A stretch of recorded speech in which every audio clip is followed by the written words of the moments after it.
कार्तिक महात्म्य का प्रथम अध्याय। एक समय धर्म के गूढ़ रहस्यों, ज्ञान, विज्ञान और शास्त्रों में वर्णित कथाओं पर गहन चर्चा करने हेतु 88,000 ऋषि मुनि नैमिषारण्य तीर्थ में एकत्रित हुए। उनके मध्य महर्षि वेदव्यास के सुयोग्य शिष्य सूत जी महाराज ऐसे सुशोभित हो रहे थे जैसे आकाश में तारों के मध्य चंद्रमा। धर्म के सभी गूढ़ रहस्यों, 4 वेदों, 6 शास्त्रों और 18 पुराणों के ज्ञाता श्री सूत जी से शौनकादि 88,000 ऋषि मुनियों ने कहा, हे मुनि श्रेष्ठ श्री सूत जी, आप कृपया करके हमें कोई ऐसा सरल उपाय बताइए जिससे हमारी इस महाघोर कलयुग के प्रहार से रक्षा हो सके। समस्त ऋषि मुनियों के मुख से यह बात सुनकर श्री सूत जी बोले, तुम्हारी श्रद्धा तथा प्रभु भक्ति देखकर मेरा हृदय बहुत प्रसन्न है। इसी से आज मैं तुम्हें कार्तिक महात्म्य की पावन कथा सुनाता हूँ।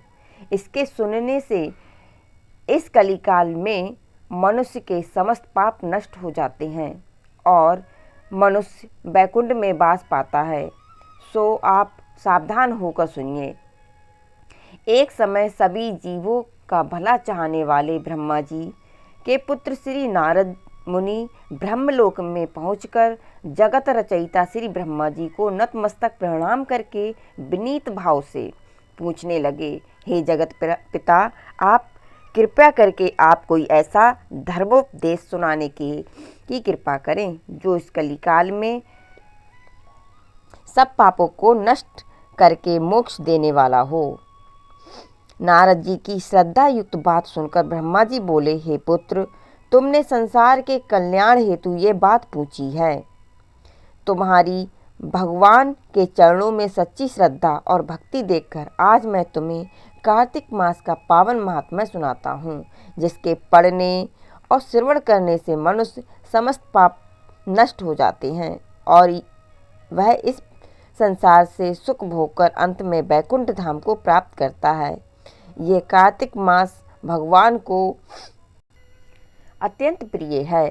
कार्तिक मास में किया हुआ व्रत, दान, नियम, संयम, पूजा पाठ, कथा श्रवण और भगवान के नाम का जप व कीर्तन अत्यंत फल प्रदान करते हैं। कार्तिक मास में भगवान का गुणानुवाद सब प्रकार से कार्तिक मास में फलदायक होता है। कार्तिक मास में भगवान के प्रति किया गया प्रत्येक धार्मिक कृत्य सबसे बढ़कर फल देता है। इससे बढ़कर कोई तप और यज्ञ नहीं है। तुमने संसार की भलाई के लिए ये उत्तम प्रश्न किया है, सो मैं कार्तिक मास के महात्म्य की पुण्यदायिनी कथा कहता हूँ। अब तुम श्रद्धा युक्त और सावधान होकर सुनो। कार्तिक स्नान करने वाले मनुष्य को प्रातःकाल ब्रह्म मुहूर्त में उठकर शौचादि से निर्वृत्त होकर 12 अंगुल लंबी सुगंधि युक्त वृक्ष का दातुन करना चाहिए। परंतु याद रहे कि श्राद्ध, सूर्य अथवा चंद्र ग्रहण और एकम अमावस्या, छठ, नवमी, एकादशी और रविवार को दातुन नहीं करनी चाहिए। जिस दिन दातुन ना करनी हो उस दिन पानी से 12 कुल्ले करके मुंह को खूब साफ कर लेना चाहिए। जब 2 घड़ी रात्रि शेष रहे तो तब काले तिल, चंदन, चावल, पुष्प और कुशा लेकर तालाब, कुंड, नदी, संगम अथवा किसी भी तीर्थ स्नान पर जाएं, वहाँ हाथ जोड़कर प्रार्थना करें कि हे भगवान, आप एवं श्री लक्ष्मी जी को प्रसन्न करने के लिए मैं समस्त कार्तिक मास में स्नान करूँगा। इस प्रकार प्रतिज्ञा करके श्री गंगा जी, श्री शिव जी, सूर्यदेव, विष्णु भगवान का ध्यान करके नाभि पर्यंत जल में प्रवेश करके अच्छी तरह से स्नान करें। फिर जल से बाहर निकलकर देवता, ऋषि और पितरों का तर्पण करें। स्नान करके भेड़ बकरी की धूल से बचना चाहिए तथा छींक, थूक, कुत्ता, कौवा, ऊंट, उल्लू आदि से भी बचना चाहिए। यदि भूलवश इनमें से किसी का स्पर्श हो जाए तो पुनः स्नान करना चाहिए। मिथ्यावादी और नीच प्रकृति वाले मनुष्यों से वार्तालाप नहीं करना चाहिए। इसके बाद षोडोपचार विधि से भगवान का पूजन करें।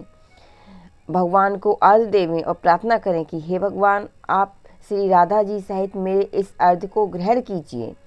इस प्रकार प्रार्थना करके आवाहन, पाद्य, अर्घ्य, आचमन, स्नान, वस्त्र, चंदन, अक्षत, पुष्प, धूप, दीप, नैवेद्य, तांबूल, पुंगी फल, दक्षिणा, नमस्कार, ये 16 चीज़ें मूर्ति को अर्पण करते हुए तुलसी की मंजरी से भगवान को षोडोपचार पूजा आराधना करनी चाहिए। इति प्रथम अध्याय समाप्तम।